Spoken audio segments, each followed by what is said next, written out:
YouTube, Facebook, TikTok, especially Zoom. Welcome to another Bible study where we always study Jesus and not ourselves. Man, we have been in these Daniel and Revelation prophecy. We've been going over the end times prophecy. We found out a lot of information throughout this series, and I'm really excited about tonight. Just to let you know, books are on the way. Will be mailed out very shortly. If you haven't received yours, you will be receiving it soon. So, with that being said, we're gonna jump into tonight.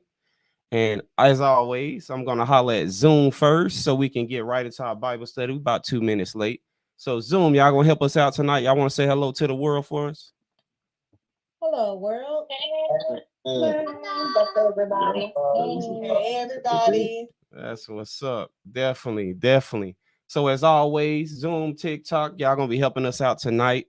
For the people that's on YouTube and Facebook, man, we're gonna dig into this word tonight, and we're gonna talk about like how God has given us all the info we need, as far as like living on this planet, and how it's important to be childlike. I want to say something real quick before I even go into the questions and how we're going to talk real quick. I want us to realize something. I was talking to a brother, and I want us to realize something. There is no way to know God deep if you're not childlike. It's impossible to like really know him deep unless you childlike. That means all humans are flawed. We all are flawed. Nobody's perfect, and nobody knows everything about everything, right? And the problem is that we are, come off sometimes. Kind of things don't mesh well with trying to get to know who God really is. And so I'm saying that for a bigger purpose of what we'll be studying and grabbing onto tonight. You have to be childlike to understand God, his word, anything he put in it. You got to be okay if you believe one thing today and something totally different tomorrow. You got to be okay with it. You got to be okay with saying, oh, yeah, I was wrong. This is right. And I want us to always be in that place of understanding that, I don't have it all. I don't know it all. But what I do have, I can share. And with that being said, we about to jump into it, man, because we got a lot to cover tonight.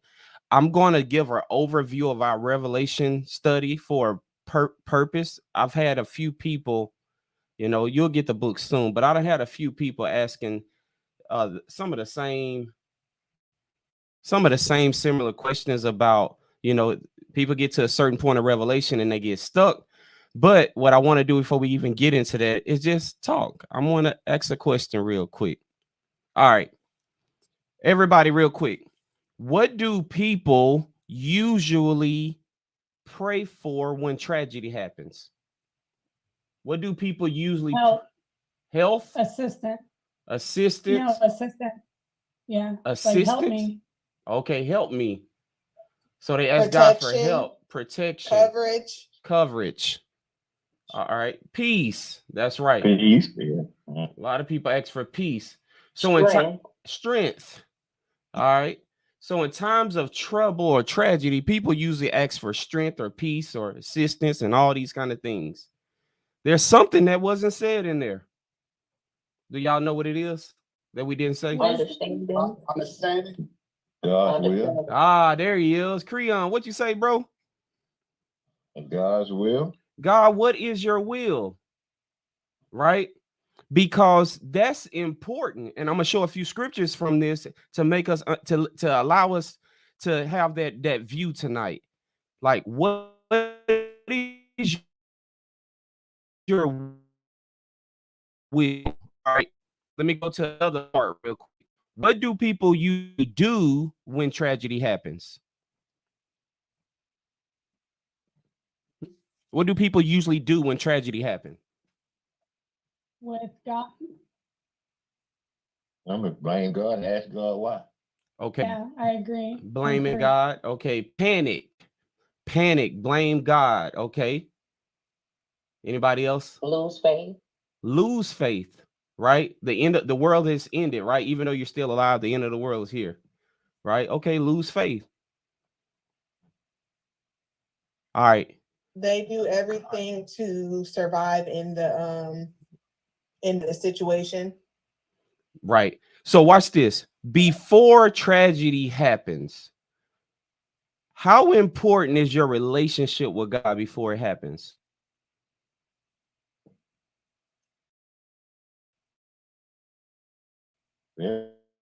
Very. Is it everything But for or the general public, maybe not so important. Yeah. right? But for believer, we right. And when I say the world, I mean the world outside of even caring about the Lord, right? So I'm talking about us for a second. How important is preparation before something happens?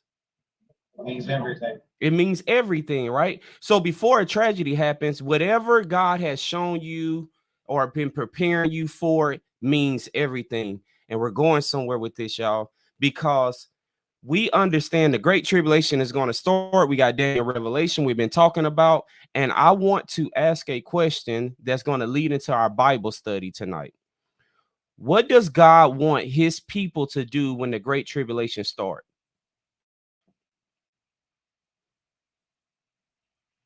Trust him. Okay, trust him, right? That's what he wants. He wants us to trust him. Anybody else?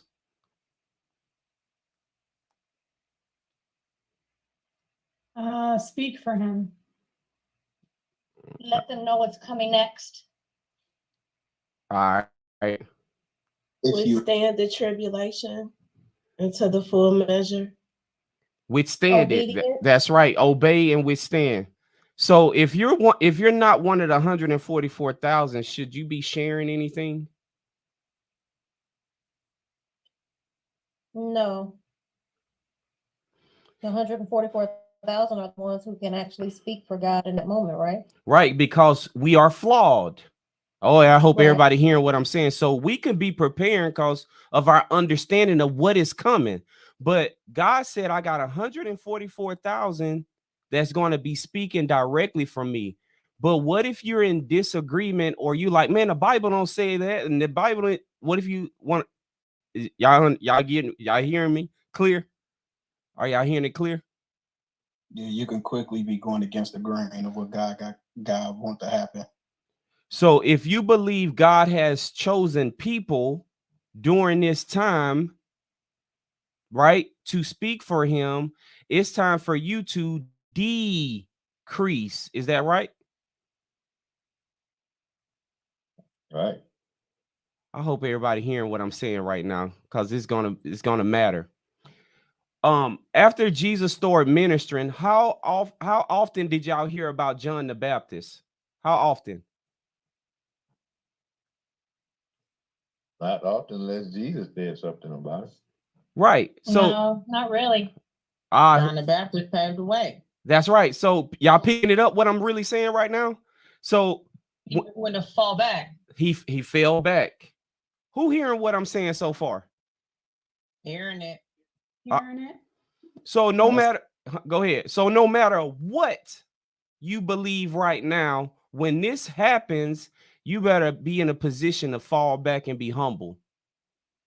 And not, oh well, that ain't what we learned in Bible study. I don't know about that. Y'all get what I'm saying? we Yeah, if I hear you clearly, you're saying John the Baptist was was like the one who was speaking, and then when Jesus came along, he stepped back and let Jesus take the road. That's right? right, 100%. Even when God would send a real prophet in the land, the prophet would say, don't listen to all these false prophets that's lying. Is that right? Did he tell the people that? Yes. Sure. All the time? Don't listen to these false prophets that's lying.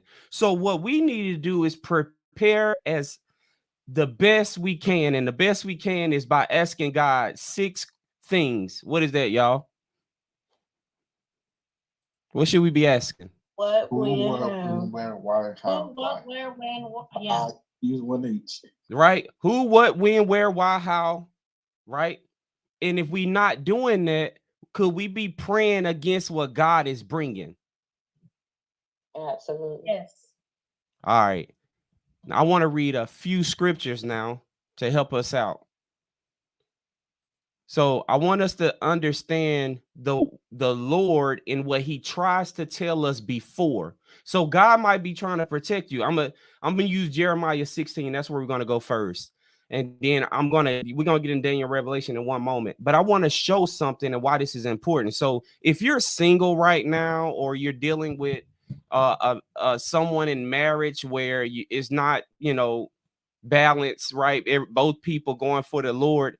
I want you to understand a bigger picture of how the Lord looks at things and what he tries to prepare us for even before the time. So I'm gonna read this for the sake of us understanding, and then we're going to get into Daniel Revelation about some things that need to be pulled out today. So Jeremiah 16, somebody read 1-4. Then the word of the Lord came to me. You must not marry and have sons or daughters in this place. For this is what the Lord says about the sons and daughters born in the land, and about the women who are their mothers and the men who are their fathers. You said 4? Yeah, 1-4.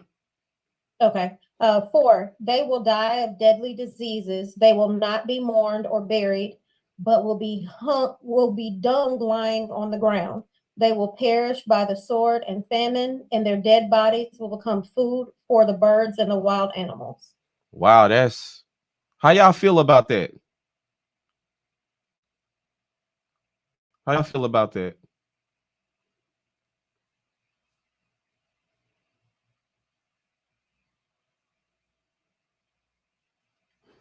Does this sound like the type of land that we're in right now, where God may do something like that? Are we having tragedies go on right now? Yeah. A lot of tragedies are happening. But when God do it, it's a totally different thing. He said they would not be what? In verse 4, they would die of deadly diseases and not be what? Mourned or buried. Oh, I need to read. Let's read something real quick, y'all. This is important. Actually, I'm gonna read a little bit more.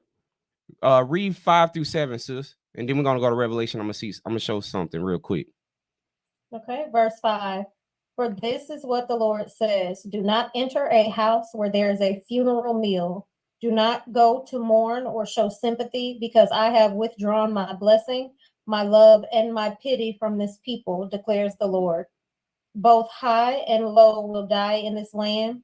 They will not be buried or mourned, and no one will cut themselves or shave their head for the dead. No one will offer food to comfort those who mourn for the dead, not even for a father or a mother, nor will anyone give them a drink to console them. This is mean, ain't it? This is God. I know. By human standards, yes, it's mean. Would this cause people to lose their faith and not trust God and all those things? Absolutely. And say this can't be real. This can't be of God. That's right. This can't be God. This can't be God. So I want us to see something real quick, because he said he's going to send deadly diseases and no one's going to be able to bury the people. So I want to go to Revelation real quick, and we're going to start breaking something down, because tonight is big as a really big overview and a review. It's an overview and review because I done had a few questions coming in about, the understanding of how things work in the word and stuff like that. And we're going to go through it real quick. Let's go to Revelation 6. And we're going to read the 4th seal. Somebody read 7 and 8. Revelation 6, 7 and 8. Okay, I got it. Revelation 6, number 6. Then I heard what sounded like a voice. No, 7 and 8. Revelation 6, 7 and 8. Verses 7 and 8. Oh, 7 and 8. Okay. Mm-hmm. The Lamb opened the 4th seal. I heard the voice of the 4th living creature say, "Come." I looked, and there before me was a pale horse. Its rider was named Death, and Hades was following close behind him. They were given power over a fourth of the earth to kill by sword, famine, and plague, and by the wild beasts of the earth. All right, y'all. When we were just reading in Jeremiah 16, are these similar? Is this a similar situation?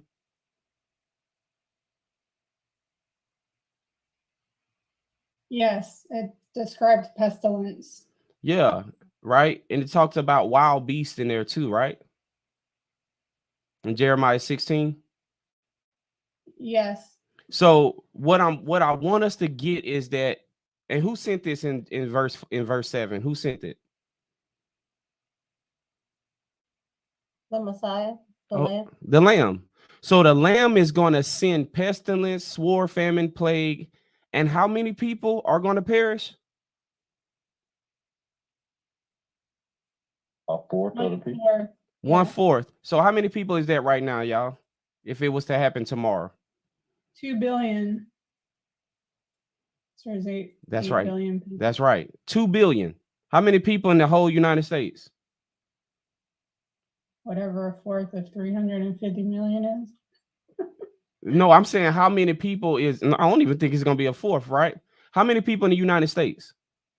About 350.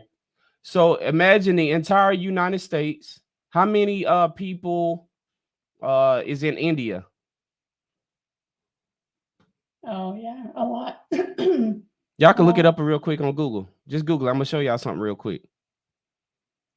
So just say God took out the entire United States. Could the bodies be buried? Nope. It's I Googled 1.4 for India. billion. Huh? But I Googled for India. How many? As of 2022, it was 1.417 billion. So imagine the entire continent of India gone. Y'all see what I'm doing now? Mhm. So God's gonna take out a fourth. So can people be buried? No, Y'all see? piled up. Do y'all see the situation God about to put the entire planet in? Everybody see that? That's gonna be nasty. Yeah. That's why we need to talk about it. But we need to understand it. We need to have a grasp on before he comes because we're preparing the way. So we need to have a grasp on it. But yeah, it's going to be horrible. Imagine the entire United States gone. Entire US gone. And then let's use the continent of Africa. I think it's like 1 point some billion over there too. Gone. No one to bury. All right, go ahead, Ace, before we move forward. No, I was just gonna say it seems like God is redirecting everything that has already happened or what people have done right back at him. But it also shows that he makes sure that he moves to where people can't prepare or think while these calamities, as you can say, are happening. Most definitely. And I described that because I want to go through real quick.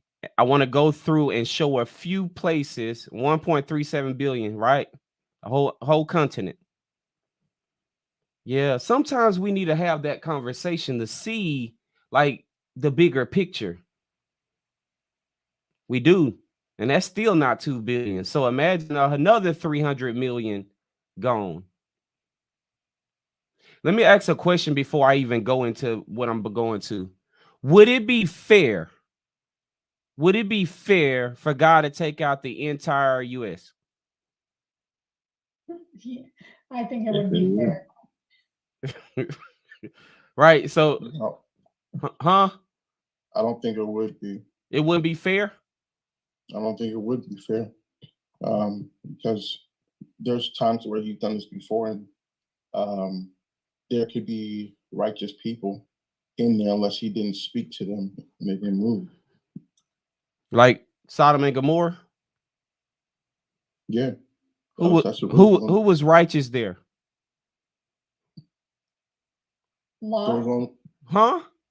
Lot, Huh? Lot Lot wasn't righteous. Who was righteous? Nobody. He did it on behalf of who? He went and got Lot. Abraham. So in Sodom and Gomorrah, who was righteous? Y'all hear me? Yes, and if God destroys it, it's judged righteously. Because God beforehand, he do it, he's given all the information. Now, when just because we don't take it serious, that doesn't mean God is not gracious, right? So wherever God takes someone out, it will be a just and righteous and fairness to it. It will be. Our job is to be prepared beforehand, but now we got to know the ins and outs. So I'm gonna go through Revelation and show a few things. We're not gonna mess with Daniel right now. We're gonna go through Revelation today. Go ahead, Kimberly. I just wonder, like, all those billions of people that perish immediately, they're all still going to face judgment day to see if they go to heaven or not. Just because you perish during, I mean, you got to imagine there probably will be righteous people as well as those that are completely unrighteous that die during the tribulation, but we all still face judgment day. Right. Are children seen righteous in God's eyes? Yes. Right. Children, yes. Right. Yes. So did a lot of children perish in the flood? Yes. Yeah. Right. You think a lot of children perish in Sodom and Gomorrah? Yep. Yes. You know, it was mercy in his eyes. That's so he don't look at it like we do. How many people like really enjoy living on this planet? Like it's the best thing ever for you.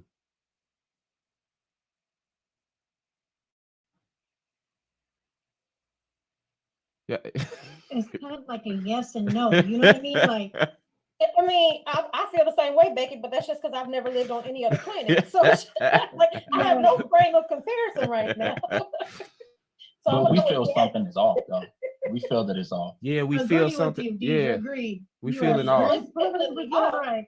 No one's life is perfect. So I guess, I mean, by that sense, no, it's not the best place. Right. And remember, we talking to each other, right? We just saying like, who really like, oh man, I just love being on this planet. It's the best thing ever, right? But you know, nobody really wants to leave the planet though, right?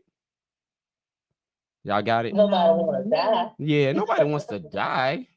You're grateful for life, but it's whack down here. Like, seriously. Most definitely. So what I'm gonna do is I'm gonna go through Revelation and I'm gonna show this thing that God put in there called repetition and enlargement. And so I talked about this a few times, but I want to actually get into it and show the information God has given us. We don't did this before, but we need to show the information that God has given us to see like how he's going to be doing this. So the first one we're going to look at real quick is Revelation 6. We already in there. Revelation 6. So in Revelation 6, we just read that in the fourth seal, right, that God's wrath is going to break out. Did we all just read that? Yes or no? Yay, nay? Yes. Right. Yes. All right. So what I'm going to do is I'm going to show something real quick because I think it's important that we understand the details that go along with it. So in Revelation 7, let's read something. Somebody read 1 through 3. It says, after these things, I saw 4 angels standing at the 4 corners of the earth, holding the 4 winds of the earth, that the wind should not blow on the earth, on the sea, or on any tree. Did I say that right? Huh? Yeah. Okay. No, I was questioning myself. You still reading? You want me to keep going? Did you mean verse 7? Revelation 6 7, verse 1. 7? No, Revelation 7, 1 through 3. That's what we're reading. Oh, 1 to 3. I'm sorry. Okay. Then I saw another angel ascending from the east, having the seal of the living God. And he cried with a loud voice to the 4 angels to whom it was granted to harm the earth and the sea, saying, do not harm the earth, the sea or the trees till we have sealed the servants of our God on their foreheads. All right. So so this is God's wrath too, right? Right. Don't do anything don't harm nothing until we seal people. Is that right? Yes. All right. I'm gonna show something. So this is in alignment with the 4 seals. So the sealing of the 144,000. You can read verse 4 so we can make sure we got that in there too. Real quick. Okay. And I heard the number of those who were sealed, 144,000 of all the tribes of the children of Israel were sealed. All right, definitely. So with 144,000 sealing has a lot to do with God's wrath breaking out. Is that right? Everybody just saw that? Yeah. Yeah. I want to make sure. Thumbs up. I want to make sure everybody see it. Say that again. These 144,000 sealing, the sealing of the 144,000 has a lot to do with God's wrath breaking out. So the wrath doesn't break out until they're sealed, right? All right, Becky, you got a question? No, I was just raising my hand. Okay, I got you. All right. So watch this though. So this verse comes after. I'm gonna show y'all why I'm doing this. The 6th seal, Revelation 6:12-7. Is that right? Do y'all see that? Revelation You said 6, Revelation. 6, Okay. 12-17. Okay. So y'all see that that's the 6th seal, right? And then it jumped over and gave her some information in Revelation 7. You want me to read it? Yeah, we'll read it in a second. But y'all see that Okay. the sealing comes after the 6th seal. Does everybody see that in their Bible? Yes. Yes. Okay. Really quick, does anybody know what the 6th seal is? Where are my vets? I mean, I got it in front of me. Just say it then. And It's an earthquake. Earthquake. What is the 6th seal? What is going to happen? Earthquake. The golden Earthquake. censers being cast down. Oh, yeah. Yeah. See, I'm glad we're going back over this. The second coming. Say it again, bro. The second coming. The 6th seal is the second coming, y'all. Right? So the 6th seal is the second coming. But watch this. Does God's wrath break out before Jesus come back? Does God's wrath break out before Jesus come back? Yeah. Yeah. Right. Yes. So I need us to understand what just happened. God stopped one prophecy and then he started over in Revelation 7 and started to give us information in Thank you. huh? And then he huh? No, I was just saying, I think J-Law needed to be muted. That was all. All She right. might not know. She's at a game, so she don't know that her phone on. All right. You got that, Becky? All right, cool. So y'all just see what happened in the 7th seal. The new prophecy started, but the one before that stopped where?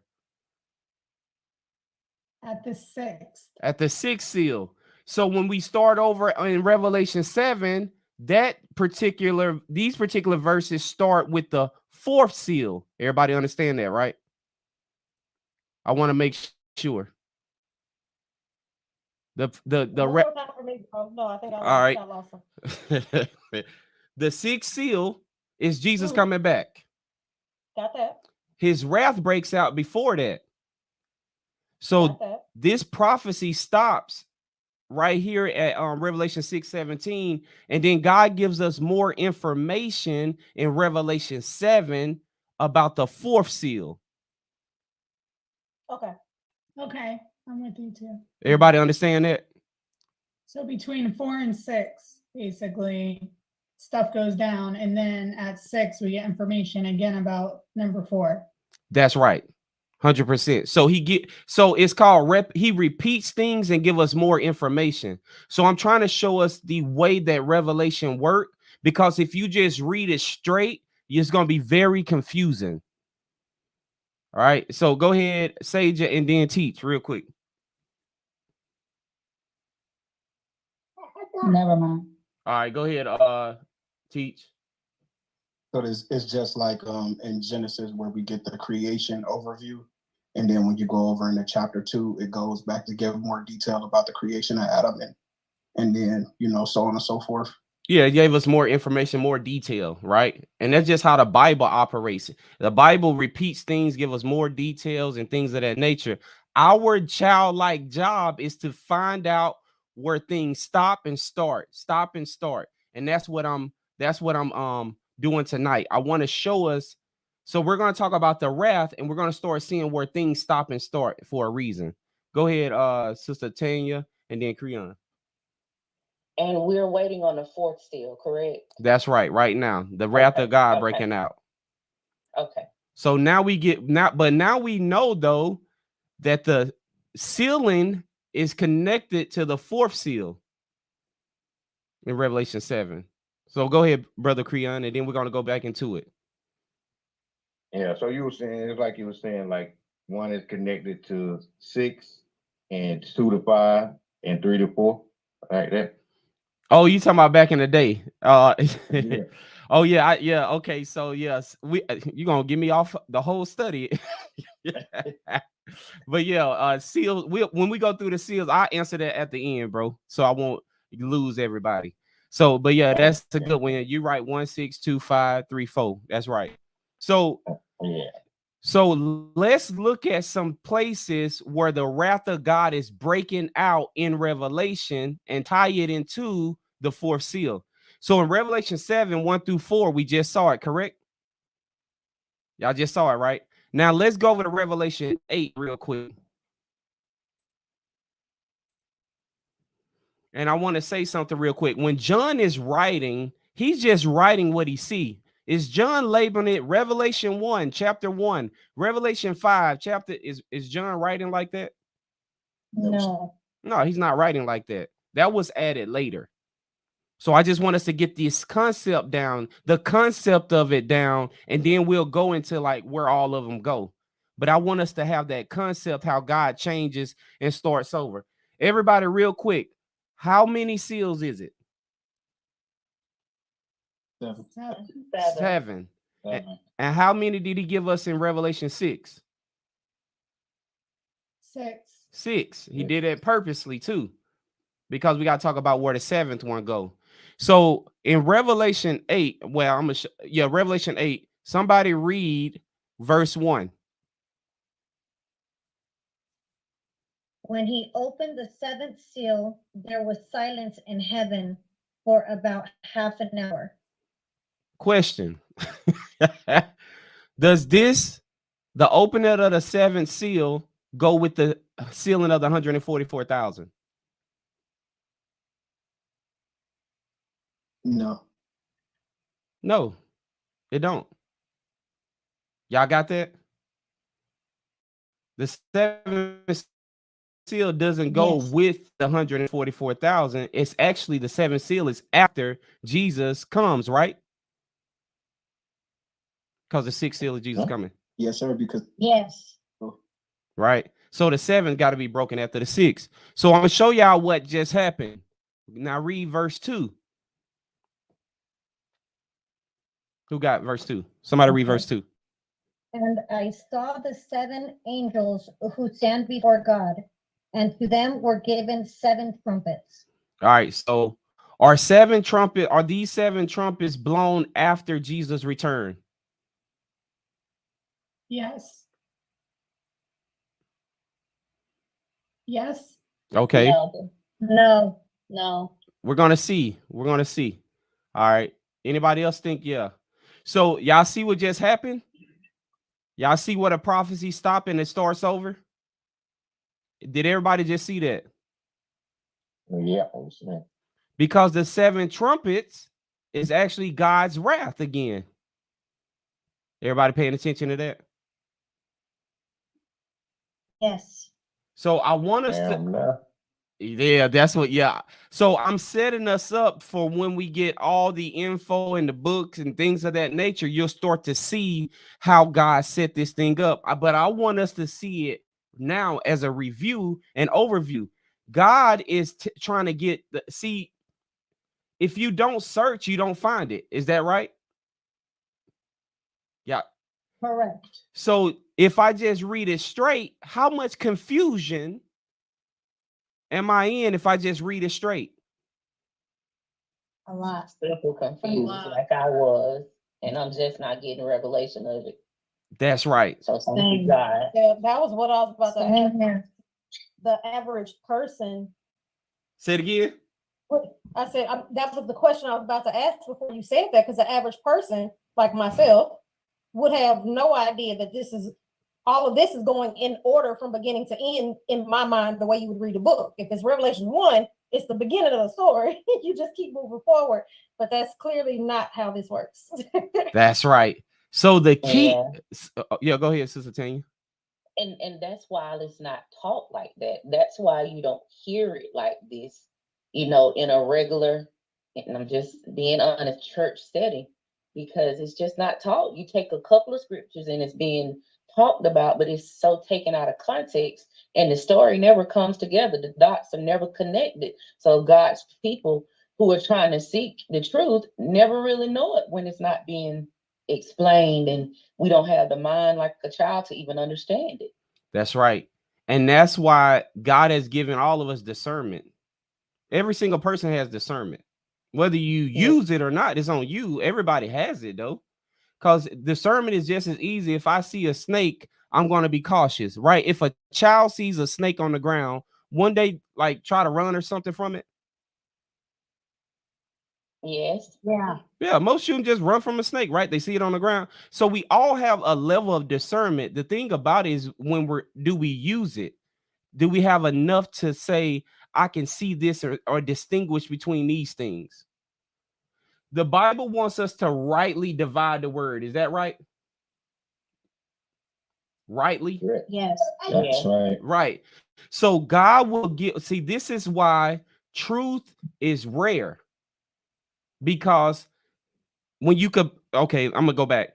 So what God does a lot of times, he'll send one man, two men, right? Two men, two at a time, sometimes disciples. He'll send one man that he's talking to, and I need us to understand this with the 144,000. And that man is trying to say, don't listen to all these others. Is that right? Mm-hmm. Is Yeah. that what we see in the word? Yeah. You know why they got to do that? Because we as people always come to our own conclusions. Did everybody pick up what I really just said? We as people always come to our own conclusions. And then when we come to our own conclusions, do we share it? Yes, because we think we're talking about. That's right. So guess what happens if I come to my own conclusion, start to share it, and then someone comes in and it really is the truth, but I've already been sharing my own conclusions. What can happen now, y'all? False. You look like a liar. False teaching. Right. But I can't hear the person because why? Because why can't I hear them? I've already made up my mind. Pride. I made up my mind. I already see what's going on. This is Deidre. This is why God said, unless you receive the kingdom like a child, you can never enter it. Because when you draw up your own conclusions, that's why parents go and correct children, right? Because whatever conclusion they came to that was faulty, you say, oh no. And a child tries to do what? Line back up with you. You see how that works? So this is the problem of why God can't just simply put it out there like this, because everybody will distort it. I mean, this is why he does it this way, because he wants us to be childlike enough to keep learning. Are y'all getting that? He wants us to be childlike enough to keep learning. All right. So real quick, I'm gonna slow down because I want to. So what are y'all understanding so far before I go even further? I want to hear from y'all. What are you understanding so far? Nothing. All right. So far, I thought speaking in the word and what you were saying about like how it's not like the 1, 2, 3. What I'm understanding is we got to seek in there and dig and go from there. You know, like that's what I'm getting so far because I get really confused in Revelation, so I'm trying to really pay attention hard. All right. Yes, I agree. I feel like what the message I'm getting is if we try to read it chronologically, we're not going to, get the message. We're going to jump to conclusions or think we can figure it out instead of seeking the truth. Right. Or the order that God put it in there. See, the order that God put it in there reveals truth. So that's key. So praise God for that. Go ahead, Sister Deidre. So if this is gonna go off on a completely different tangent or be a little too complex, feel free to say that. But like you said, me myself, if I was to go in here and read that, I would not have put that this went with this before. And so how do you know that that's kind of the way that this is meant to be used, read, and understood? You asking me personally? Yes. Like how? Other than, I know that typically the answer is God showed it to me. I get that. But me just reading this, I wouldn't know that 7 went back to the other seal in 6 and that it flips. And like you said, the kind of repeats it and gives more information later. I would have never been able to put that 2 and 2 together. This is most definitely. This is why God has used. So it was revealed to me, right? So it was revealed, and I was childlike enough to go back and start to see, search, and get it, right? So once it was, that's being childlike. If it's revealed, and then you go back and you start to see it for yourself, now you connect the dots, right? So it was revealed, huh? You continue to ask questions. That's right. Until you get the answer. That's how I pray.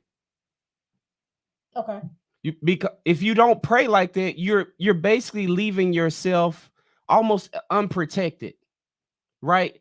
And this is what I mean. Just say if I say, Lord, you know all things, Lord. Do whatever you're gonna do. That's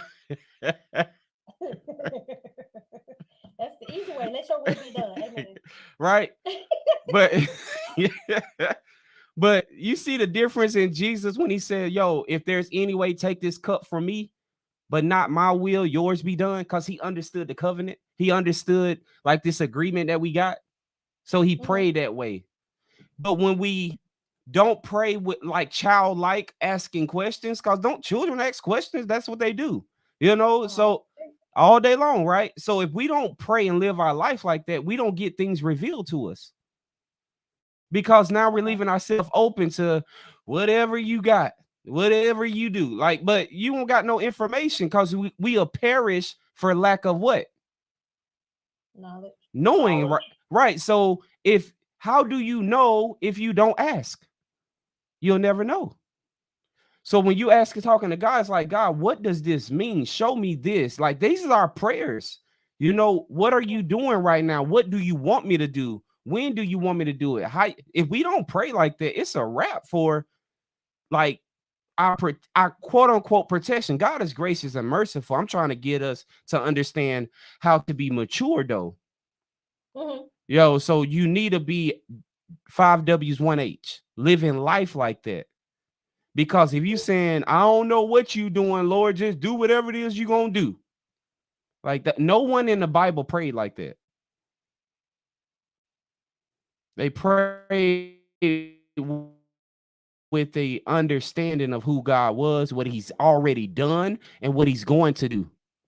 Everybody understanding that? So when you want truth revealed to you by the Lord, you should pray, Lord, I don't care what your truth is. Just show it to me. And I'll believe it and I'll follow it. So I'm asking you, what is your truth? Because that's how you want us to worship you, right? In spirit and truth. It's not fair if I come and ask you, what is your truth? And you don't give it to me, Lord. Is that right? Isn't that like reasonable? Yeah. And God say, come, let us reason. But we done got, religified with it. saying a bunch of things, and it feels good as we're saying it. It seems powerful, but we still have all these unanswered life. Is that right? Mhm. And you got an unanswered life because you don't know how God is guiding and directing you. And that unanswered life becomes a struggle. But the Bible is really God's trying to produce character in all of us, right? He don't want us to stay suffering in our situations, like mentally and all that. He wants us, whatever we're going through, I want you to know what you're going through, why you're going through it. And this is the, causes and effects. And God does that with his people in the word. But when we get, religified with it, it's like you're not realizing that you're not talking to God. We stop looking for the answer That's right. because we're okay with somebody else giving us the answer. That's right. And that's why I'm trying to do my best for all of us to get it ourselves. Whatever it takes. So appreciate you. Amen. It ain't about followers for me or clients, right? It ain't about residual income for me. I just want to share freely. I was given freely, you know what I'm saying? All these. So it's not about none of that other stuff. That's why we operate this way. We just want your truth, Lord. That's it. All right. So we got the understanding. So we understand the fourth seal is what, y'all? What's the fourth seal? Huh? God, the pestilence. Earth will be killed. God's wrath breaking out upon the earth. How many people gonna perish? 1/4. 1/4, almost 2 billion, right? 1/4, 2 billion. All right. And now when we can look in Revelation, we'll start to see the things that's holding it back, right? He said he's waiting for what in Revelation 7 before his wrath break out. Based on the heads of the 144,000. That's right. And now we're about to see it again. Fourth seal again.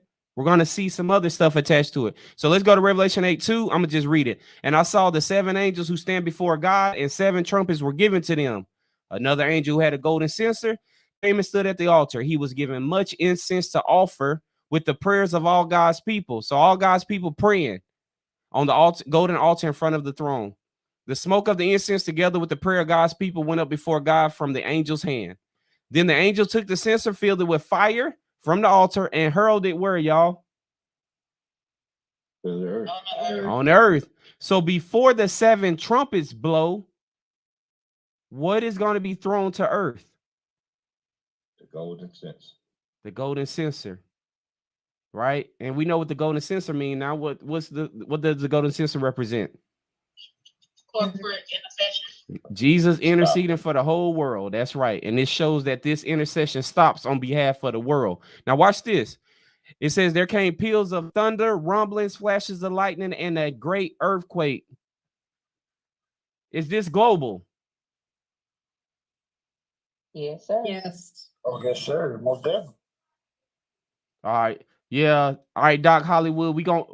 I answer the golden censer question at the end. All right. That's what hung you up. Just want to make sure. All right, cool. Yeah. I got you. Yeah, I got you with the golden censer. I even send you a link for that particular thing. All right. So now the golden censer gets thrown to the earth. Is that God's wrath breaking out again? Yep. And what seal is that? No. Fourth. Fourth. Right? So everybody keep following. So now watch this. I'm gonna see if who's been paying attention. So far, what is connected to the fourth seal? The 144 being sealed. Yep. And God's wrath. God's wrath, yeah, but 144,000 being sealed, and what else? Intersection stops. I ain't hear your phone broke up. I think they said intercession stops. The golden censer being cast. So we got in Revelation 7 the sealing, and in Revelation 8:2 the golden censer being cast to the earth. I'm gonna show you how this works. All this happens before Jesus come back, right? Is that right? Yes, Right. fourth seal. All right. Now watch this. I'm gonna go back to 7 and show y'all how we know that God started over with the sealing. So we already read 1 through 4. I'm gonna go down to verse 9 now. This is the continuation. 7? Yeah, Revelation 7. I'm gonna go to 9 because we already read 1 through 4 about the sealing. So it says, after this sealing, right? It says, after this, I looked, and there before me was a great multitude that no one could count, from every nation, tribe, people, and language, standing before the throne and before the Lamb. Right? Where is this at? On earth. It's in heaven. That's right. After this, I looked, and there before me was a great multitude that no one could count, from every nation, tribe, people, and language, standing before the throne and before the Lamb. Everybody got that? Watch this. Now we- The 12 tribes, that was the 144,000 people that were sealed from the 12 tribes. Wait a second. You came in and I ain't what you say? Are those so the 144,000, those are the people who are sealed from the 12 tribes, right? Uh-huh. So the people that are standing before the throne are the 144,000 of the 12 tribes. It says there was a great multitude that no one could what? Count. It's all of the people who died and essentially went up to heaven because God felt like they were worthy. Yeah, we about to find out right now. You ready? Okay. Let's keep reading. It said they were wearing white robes and were holding palm branches in their hands. So this is in heaven. This is after Jesus has returned. This is after the 6th seal. That's right. The verse jumped on us. It went from the 4th seal to after what? After the coming. After which seal is that though? After the 5th. After the 6th After seal. the 6th seal. That's right. That's right. Y'all see what's happening now? Y'all starting to see the trend that's going on? Jump back, jump forward, jump back, jump forward. Give us more information. So after So this is before the 6th seal. no, look, it says it was a great multitude in heaven.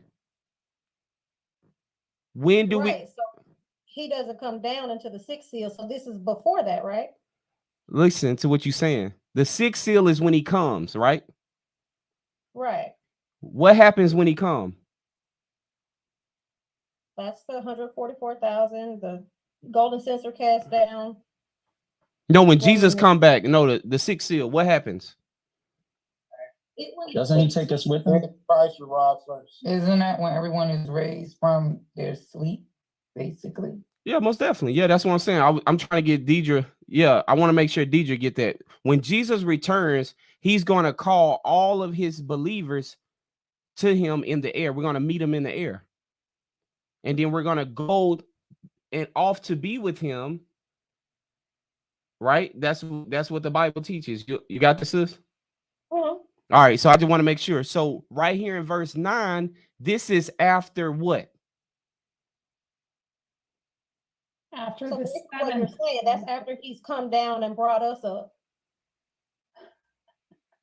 Right. So it's after which seal? The 6th seal. That's right. This is after the 6th seal and before which one? The The 7th. 2nd seal. That's right. So this information is after the 6th seal and before the 7th. Are y'all getting that right now? Because we're going to read it. I just want to make sure anybody lost. All right. So it says they were wearing white robes and holding palm branches in their hands. Verse 10, and they cried out in a loud voice, salvation belongs to our God who sits on the throne and to the Lamb. All the angels were standing around the throne and around the elders and the 4 living creatures. They fell down on their faces before the throne and worship God, saying, Amen, praise and glory and wisdom and thanks and honor and power and strength to be our God forever and ever. Amen.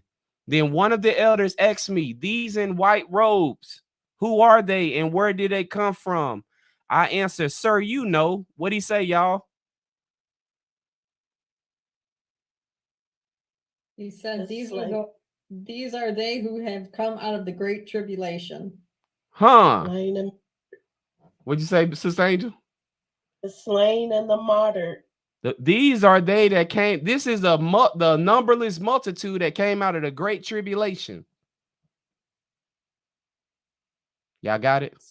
So more than the 144. Of course, yes. The 144,000 are used to preach and prophesy during the great tribulation. That's why we decrease. That's why I was talking about that at the beginning. We need to shut our mouth if we ain't one of the 144,000. Because you could be. Will we be? My bad. Go ahead. No, you good. Go ahead. Will we be considered a part of that multitude? Can you pass the test of faith? Is the question. Give me my gown and my crown. You hear me? Give me my gown and crown. Because God, go ahead, bro. But isn't the 144,000 going to be called up? It was murdered, right? And Yep. For 3.5 days, they're going to be called up before the rest of the servants. That's right. They're the first fruits. They're going to be called up at the 7th trumpet. Because the 144 and the 2 witnesses, which is the Holy Spirit and the law, are with the 144,000. Yeah, the 144,000 are the first fruits that's going to be taken before. Yeah, that's right. They're going to they're going to be taken out after they have ministered for 1,260 days, right? And Yeah. And people, I don't know why people they get confused because I haven't read where they say in the church God saints is going to be exempt, raptured before. Here we go. So I'm gonna have to do that Bible study again. Yeah, so I was discussing with a guy, one of my brothers today. He's like, man, I don't see it nowhere. He said, you telling me that the saints will, have to go endure through the tribulations? Like, yeah, it's right there in the word. Man, you should say read Revelation 13, 1 through 12, I believe it is, or 1 through 10. It said if you go into prison, or if you want to be slaughtered by the sword, this calls for patient endurance on the parts of the saints. Yeah. That's what it say. So yeah, the saints will be here. You going through it. Like you will go through it. The thing about the way you receive your white robe and all this, you have to pass the test of faith. And we talk about this a lot. I'm gonna talk about it in a minute. Go ahead, Mike. No, I'm just agreeing with you. Like, most definitely. Yeah, most definitely. I'm Acretia, I'm gonna come back to the test of faith. And you said, yeah, transformation of the heart and something else, right? Let me say something real quick. Never mind, I ain't gonna do that right now. So y'all starting to see that these people came out of the great tribulation. They had washed their robes and made them white in the blood of the Lamb, and therefore they are before the throne of God and serve him day and night in his temple, and he who sits on the throne will shelter them with his presence. Never again will they hunger, never again will they thirst. The sun will not beat down on them, nor any scorching heat. For the Lamb at the center of the throne will be their shepherd. He will lead them to springs of living water, and God will wipe away every tear from their eyes. And watch this. This should have been included. Verse number 8:1. Y'all see that now? So read it. Now does it make sense? When he opened the 7th seal, there was silence in heaven for about half an hour. Oh yeah, why'd they break it apart like that? It's because John didn't write chapters and verses. The people that translated put chapters and verses in there. You understand that? Yeah, okay. So yeah. Yeah, they should have wrote it right because they had. But they didn't know. They still don't know. Stage up for real though. Look, but listen, y'all. Okay, now that y'all know, y'all should go back and start rewriting things, right? And put them in their order for people to understand. Who can hear me? I have ears. Okay. Right. That's godly. Amen, Brother Jim. That's a work right there, ain't it? But y'all see how it go together now? After reading it? All right, go ahead, Sister Angel. It read like God gave him the dream and then gave him the interpretation. And he wrote it like that. It's almost like, yeah, like you in a dream, you wake up, you write something, and then you going out that day, he give you more about that dream, and then you go and write it again. 100%. So that's kind of like how it went. But our job is to see it, right? Our job, which is a hard job. This is why God uses people. He don't use people to actually be able to be detectives, right? Investigators, right? And that's what we're doing now. We're investigating it. See it and put it together. So watch this. Let's go. So in Revelation 8, watch how long this prophecy is. We're not gonna read all of it. So after the golden censer we just read, the 7 angels start blowing their trumpet. So after the golden censer, God starts to destroy what? Let's read it. Somebody read verse 7. Revelation 8:7. The first angel sounded his trumpet, and there came hail and fire mixed with blood, and it was hurled down on the earth. A third of the earth was burnt up, and a third of the trees were burnt up, and all the green grass was burnt up. Amen. So y'all know how this go with the sealing now? Somebody read 7:1 and 2 and 3. Well, 7:3. Who got it? Do not harm the land or the sea or the trees until we put a seal on the foreheads of the servants of our God. Don't harm what? The stuff that was harmed in the trumpet, right? Oh, definitely. Y'all see how it go together now? Everybody see it? Don't harm it. Huh? I say after all these years, I can see it. Amen. So over here, don't harm nothing until they're sealed. Because why did God? Let's talk about that God's heart real quick. Why did God do that for us? Why he say, yo, don't sneak surprise everybody. Let them get sealed first and start to do what? Preach the eternal gospel. Let them start. So watch this. There's something that was said earlier that I think needs to be addressed. Before the sealing happens, before the fourth seal breaks out, what would happen? They have to spread the word, right? They're gonna start, right? Right. Y'all got that? So before the God's wrath breaks out, he is trying to use the 144,000 to start to minister to the world, right? Prophesy, preach, teach, whatever, right? And then he sends his wrath. He sends a head start to prepare people. Did he do that with Jesus? Did he do that with the prophets? Yes, did he do that with Noah? Did he do that with Sodom and Gomorrah? Did he do that with Nineveh? Did he do that with Israel? And did he? Yeah, everybody getting it now. God's ways are changeless. He's not sneaking attacking us, y'all. We got it. Giving us literally one more chance. Like, hey, let them hear what's going on first, see who accepts it, and then cast everything in. Yeah, and he's giving the world a chance. I need to say this. So Sister Kimberly said something about people having to be judged. This is the judgment. Listening or rejecting the 144,000 will be your final decision. Oh, y'all got to hear what I just said. Listening and obeying. Why you should listen and obey the 144,000. Then we go over a series like that. Listening and obeying everything the 144,000 tell you, like Elijah, who can hear me? The prophets, the Jonas. Listening and obeying who God is using to speak will be your final decision and tell you where your final destination will be. Ooh. That's real. Go ahead, Ace and Adam, real quick, y'all. No, this is because it just hit me. It's always the small basic things where he's saying, stay in your word day and night, pray without ceasing, making sure that you're constantly in my word, constantly not be able to lose me, because we see an instance in the Bible to where people only had one chance and that was it. And they didn't see it coming, but they heard what was going on before it happened to them. And that one chance that they got, believe me, they encountered the real deal.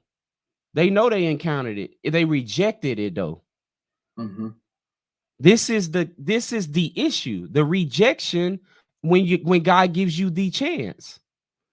But God, watch this. God is giving people chances before. Now he's talking, right? But a lot of us don't even do God's work, so I can't say that all over the world they're able to hear it. I'm not gonna say that. The 144,000 gonna be where, y'all? The U.S. Oh, the world. All over. around the world. All over the world. They're gonna be like Elijah, Elisha's. They're gonna be doing things like that. Go ahead, Adam. The word's gonna be scarce. That's right. Go ahead, brother Adam. I was just gonna add one little thing. And Exodus 16 is so interesting because you see how when God was trying to feed the children of Israel and the detail and instruction that he gave to Moses to give to them, and they kept getting it wrong. So we're gonna have to pay very close attention to what the 144,000 are saying, so that we're doing exactly what God has asked them. That's right, bro. 100%. 100%. Close. See, you got to do all of it. So if right now, watch this. If your prayer life is not trying to find out God's will, and you just trying to will your way and say a bunch of things without being smart, right? Think about what I'm saying. Like, you want to talk to God with intelligence. And this is what I mean. Like, you want to be, if you're not grieving and crying out, right? Think about what I'm saying. You want to ask a question that you really want to answer to. You don't want to play around with your soul salvation, like saying things to God that he don't even like. He like, yo, I wish like they could just understand that. It's like talking to your spouse. It's like, yo, you want to be clear, right? Don't you want to communicate with your spouse and friends and stuff clear? If I was talking to, I'm gonna just use Mama Sue, and Mama Sue, after every sentence I say Mama Sue, like, you'll be like, all right, Brother Jones, you could stop with that real. You could talk. We could just talk. You see how I'm trying to see. Religion has did a number on our psyche. You want to talk to God with clear communication. Thank you, Lord. Right? For it said, don't say give thanks for what you've done. And all. You want to talk with clear communication, not just like Father, Father, Father, Father, Father, Father. Like, yo, I heard you, yo. Like, my children would get on my nerves if they said Dad 5 times in a row. Huh? I'm like, yo, I heard you. What you want? That's too much like right though. See, for me saying this, that make people might not like me, because it's like, yo, who are you to tell us? Well, when Jesus was telling people how to pray, he said, Our Father, once. Right? And he communicated clearly. Your will be done on earth as it is. Give us this day our daily bread. You see, I just want us to understand you don't want to be out here like, throwing Hail Marys. You want to have a real like deal, like, okay, because God, a lot of people don't know this. God like covenants. God like it when we say, God, if this is you, am I right, Gideon's? Y'all remember Gideon? God, if you want me to do this, keep the ground wet and the cloth dry. And then he flipped it. So God is trying to tell us, I like to communicate like that, because now we can get somewhere. We can move together on something. So now I could tell you something clearly and you'll go do it. But if you just threw a bunch of stuff at me and walked off, it's like, I can just imagine like God, like, yo, what's up with this cat? Like, he ain't even said nothing to me. All right. I'm gonna get off that. So I want us to see how this prophecy go now. So now we know a prophecy starts in Revelation 8:2, right? We just saw that. Now watch how far it goes. So now we got the 7 trumpets. We got 1 trumpet in 7, 2 and 8, 3 and 10, 4 and 12, and then in 13, right? So that means the prophecy is still going. There's no break in order. Is that right? Everybody see it? There's no break. And it says 13. Yeah, 13. As I watched, I heard an eagle that was flying in midair call out in a loud voice, whoa, whoa, whoa, to the inhabitants. So these last 3 trumpets, because of the trumpet blast about to be sounded by the other 3 angels, the last 3 trumpets are going to impact who? People. People.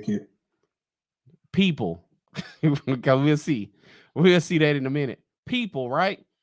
So the first 4 impacted what? Earth. Earth.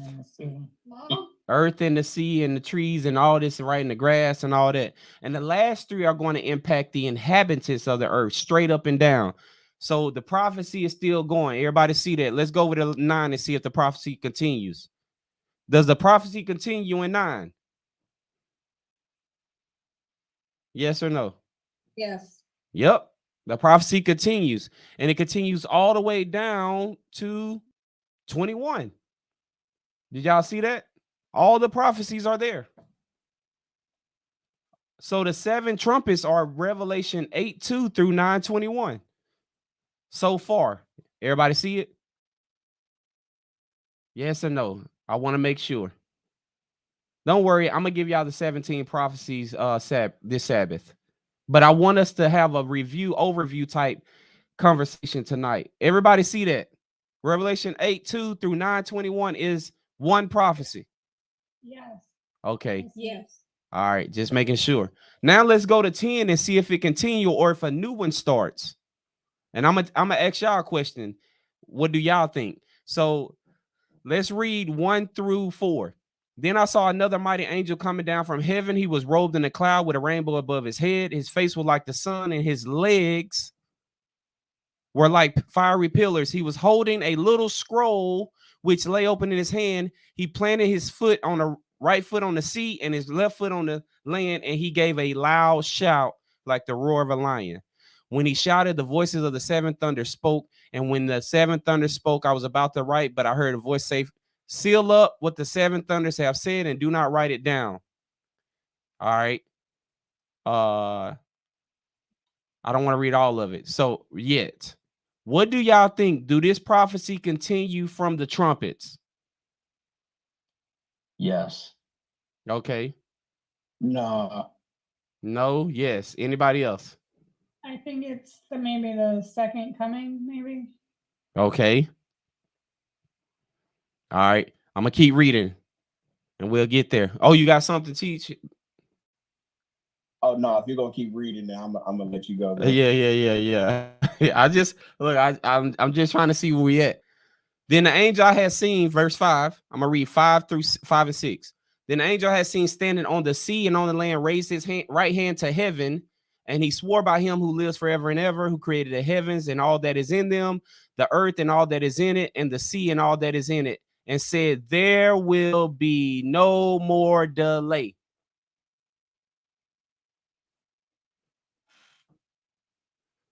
Does this prophecy continue with the trumpets or start over? Somewhere. Start over. It start over where, bro?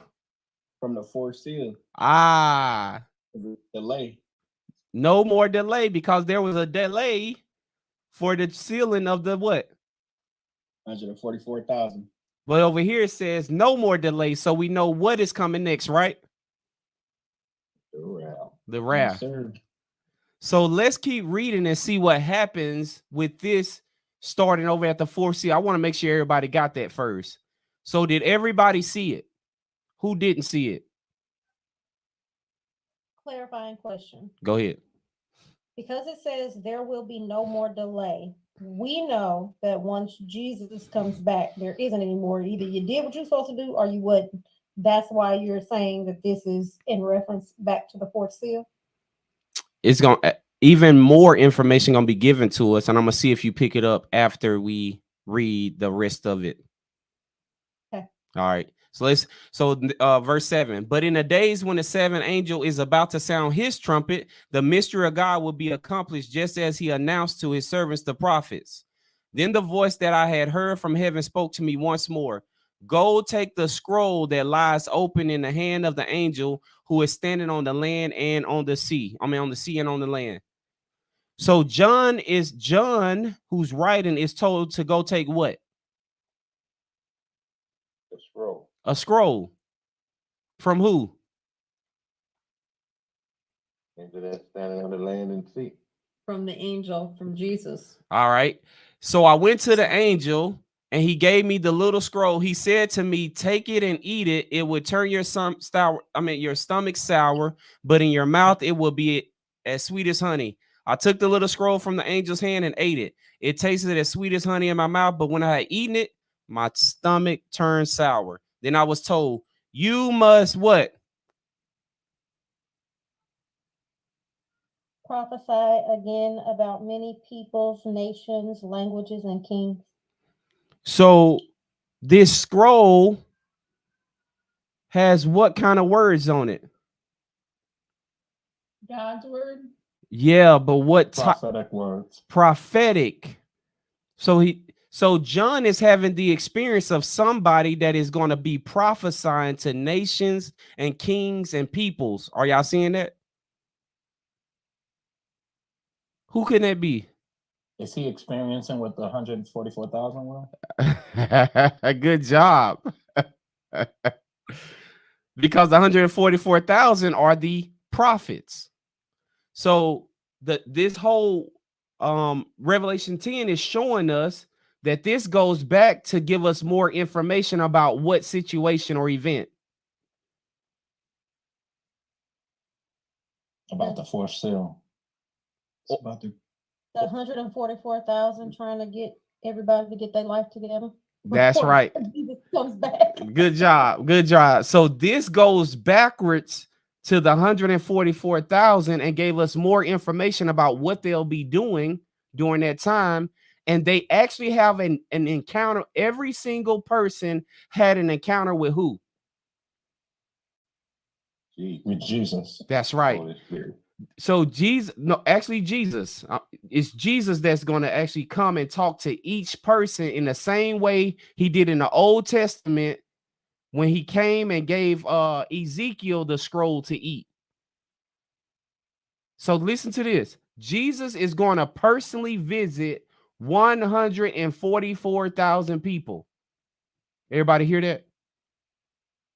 Jesus is going to personally visit and give them instructions on what to do. Yes, I heard it. So they gave him more information. Go ahead, Sister Maria. Brother Marcus.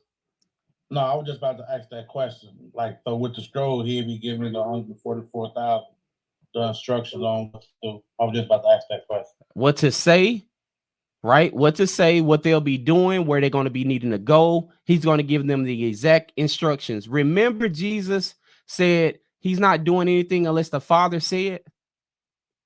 Y'all remember that, right? So when he needed to go to a town, he had to go to that town. He couldn't stay where he wanted to stay. Test of faith, Acretia. That's the test of faith right there. Go where Jesus say go, do what he say do. Just throwing that out there. Go ahead, Brother Adam.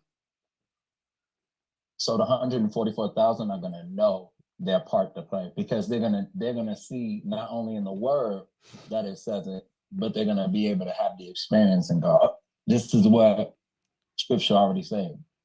That's right. Well, I'm gonna put it like this. Remember, in this, they're gonna say things that Jesus is currently saying right now in the moment. I need us to understand that. They're going to say, so guess what? What we're learning right now may be old news by the time Jesus is telling them what to tell us. Y'all got that? Yeah, what we're learning now is old news compared to what we should be learning. Well, or listening and responding to. Because when they are telling you to do something, you just need to do it. And when you go into, well, no, that ain't what I learned in Bible study, and my pastor ain't said that, or my leader ain't tell us that. See what happens? Yeah. That little thing right there can cause you your entire salvation. That little thing of not listening. Watch this. Did that happen ever, that it was a little command not to turn back or look somewhere, and then a little command cost somebody their life? Lot's wife. Yes, Did Jesus say, remember who?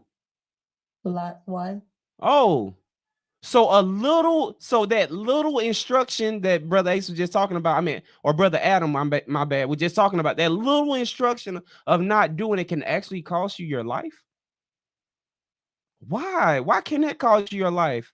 You mean I can't go to heaven just because I disobeyed one little command from this man, from these people? Who can hear me? One little instruction. That's they carrying the word of Jesus, though. Jesus visited them personally. I know, but everybody don't believe that or think that, or we probably can have preconceived ideas that is contrary to what they're trying to tell us. And if you're not childlike, you can't hear them, even though you learned all the information before. Right? Any questions so far? I'm gonna put a marker in where we at right now. Where y'all at? What y'all done learned so far? I think it kind of, your mind should be expanded by now. Go ahead, babe. Will he visit each of the sealed people on earth as well? That's what it says. Where? It says he gave them the scroll. That's what I'm saying. That's John is having the experience that the 144,000 will have in Revelation Right. 10. Yeah, and you said Jesus will visit each of the 144,000, right? Yeah, just like he did with Ezekiel. So the people who are sealed during the Great Tribulation, Jesus is going to visit them each too? No. Yeah, that's what I was asking. Oh, no. You know, our sealing happens from where, though? How do we get sealed? From passing our test. That's right. Passing the test of faith is how we get sealed. So we won't have a personal visit with Jesus. Think about Just it. the one. He personally visited them to give them instructions of what to tell the world, right? So he has Okay. 144,000, right? Now, watch this. I could be wrong in this regard. If we start getting sealed, he might tell us to start doing something. I'm not 100% sure. If he say, now we got sealed, he could like, all right, I need you to go do this. I need you. So I can't say 100% that we won't be getting instructions as we're being sealed, though. He can be telling us to do things. So I'm not gonna, put my feet, dig my feet in the dirt and say, he's not gonna say nothing to us. No, I'm not gonna do that one. So, but I believe that the 144,000, according to what we're reading, will be the ones prophesying, and we have to pass the test of faith. All right. Right. So for the 144,000, it will make sense if he did visit them personally, because they have a corporate message versus the people during the Great Tribulation. Like you said, they're going to get the seal based off of passing their test. So that's more personal. Yeah, because remember, the bronze altar is still in effect, right? The bronze altar is still in effect. The golden altar is not.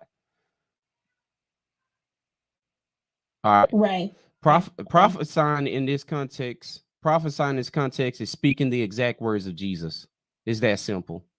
So you're telling people exactly what Jesus is saying. That's what a prophet is. They speak directly for God.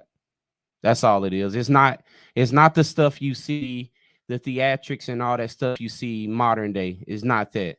Prophesying and is speaking the exact words of God. That's what a prophet does. All right, go ahead, Ace, and then Brother Marcus, Sister Maria.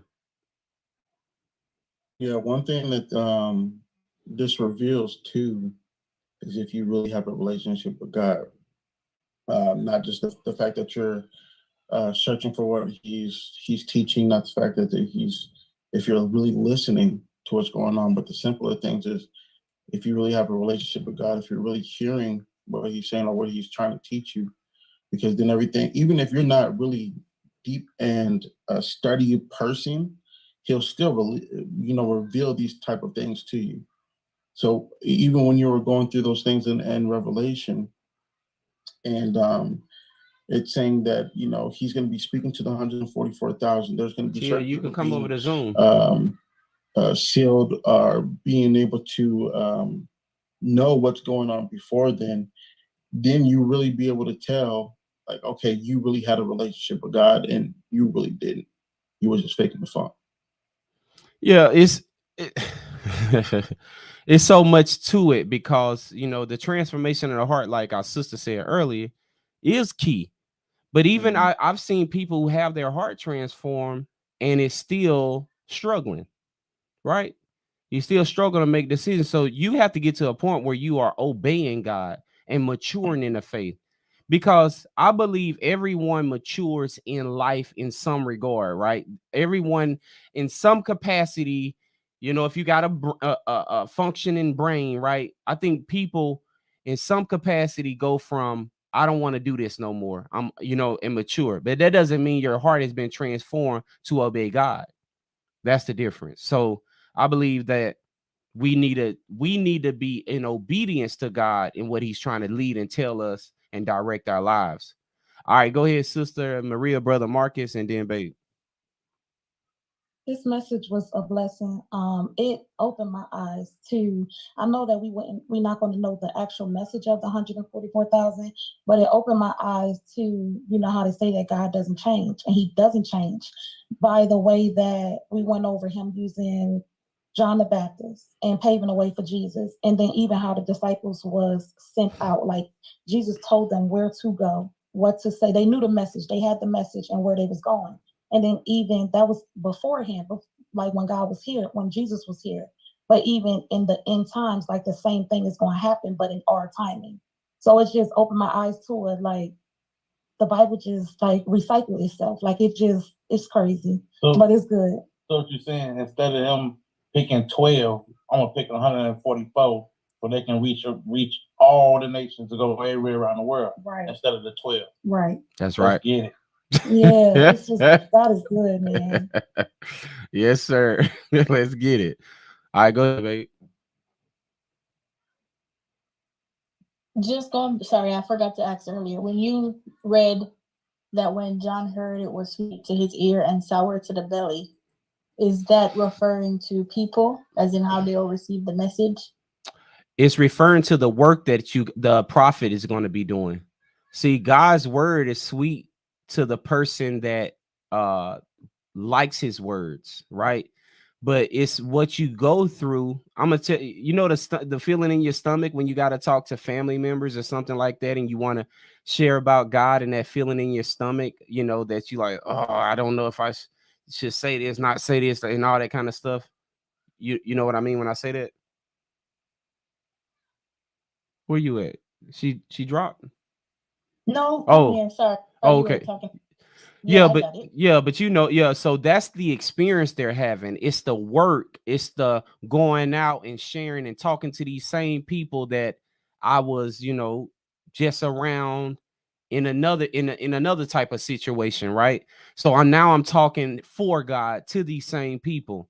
Like that's a burden, that's a heavy, feeling in your chest and in your stomach. That's queasiness that comes with that, because that's what God's work is like. There's something that sits here when you have to share it. Like with you for Bible study. Or in life, it's not, it's hard to, I don't like to, correct or rebuke or, be sharing, what I'm seeing, but I have to do it. That's how this walk with God works. All right. Anybody else? All right. Creisha still on here? Where you at, Creisha? Let me see. All right. Creisha, you still here? Want to make sure you can hear. Yeah, I'm here. So the test of faith, real quick, right? It's a lot of things that Jesus uses as a test of faith.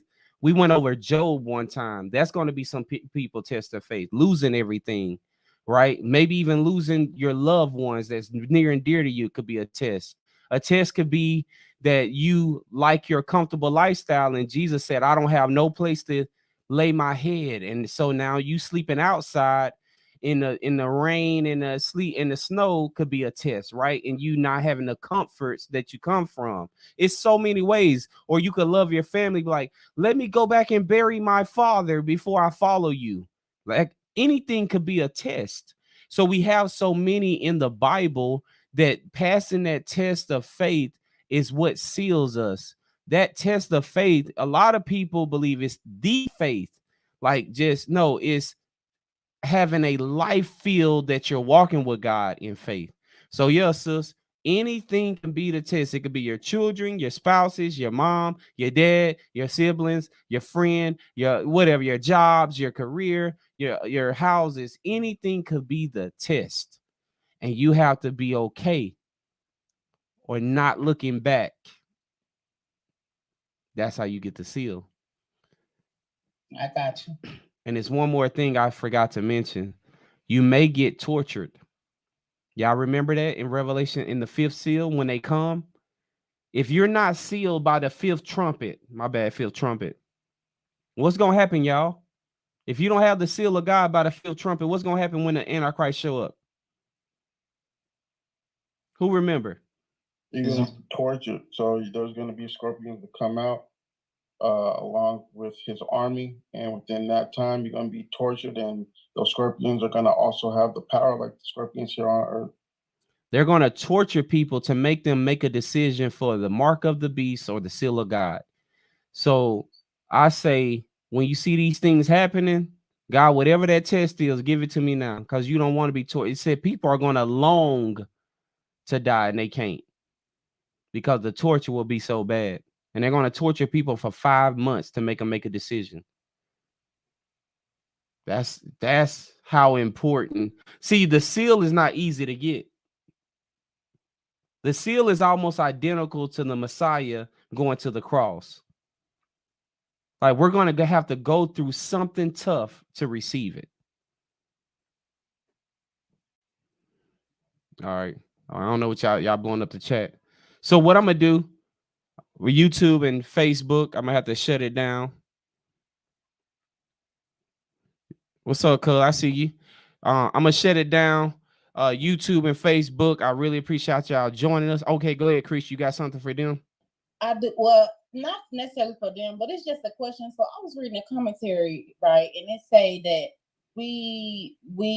Job, because I'm reading the book of Job right now. It says something to the effect of we should strive to be not sinless, but blameless, because sinless is like being perfect, right? Like being in a, I don't know how they really wanted to put it, but it was like more so saying sinless is being perfect, but we should be blameless. So like saying that we shouldn't, like nobody should be able to find fault in our character.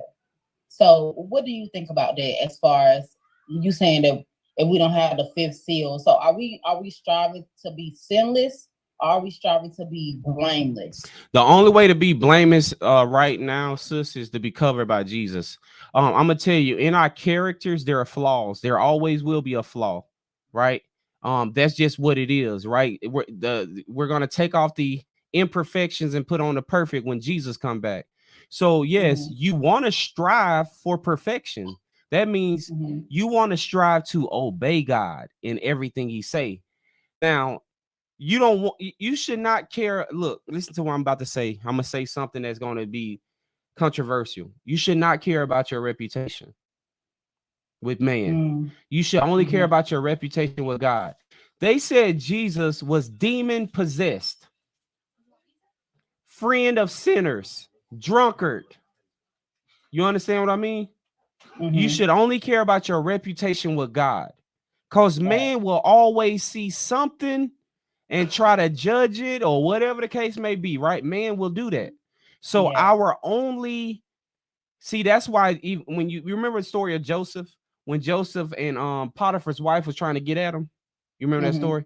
Yeah. So right. remember what Joseph said? I don't want to sin against who? Right. He said against God. It wasn't even about people. It wasn't about Potiphar and all this kind of stuff. He said, yo, I can't sin against my God.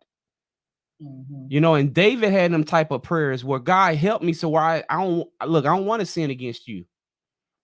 You know, Job said, man, I made a covenant with my eyes that I might not sin against you.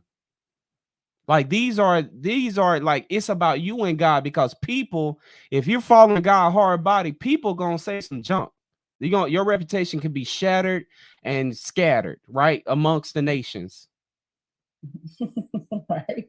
Right. So God saw Job blameless. The people probably didn't see Job like that. His family, Yeah. his wife, look how his wife was coming at him. She didn't see him as something blameless. She had an issue with him. Friends didn't either. And that's right, sis. So we should only care about our reputation with God and us being blameless before him.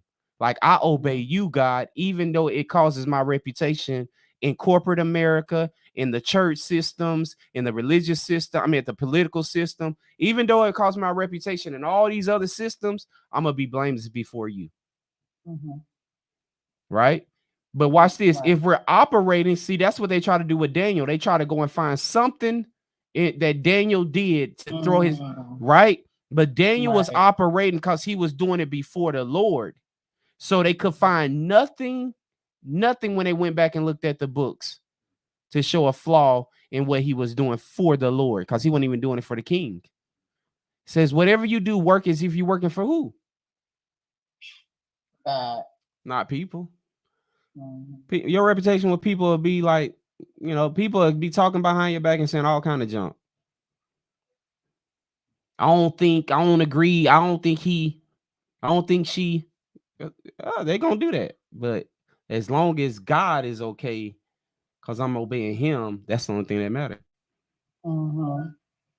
Yeah. Oh gosh, appreciate it. Amen. All right. YouTube, Facebook, we're gonna shut it down. I'm gonna answer your question, Doc Hollywood. We're gonna shut it down tonight. Peace, grace, and love, y'all. Spend a lot of time with God, a little time with self. We will be having a short meeting pretty soon over here on Zoom. So if you're on there and need to be on Zoom, come on over. Y'all know what it is. Peace, grace, and love. Spend a lot of time with God, a little time with self. We out. All right.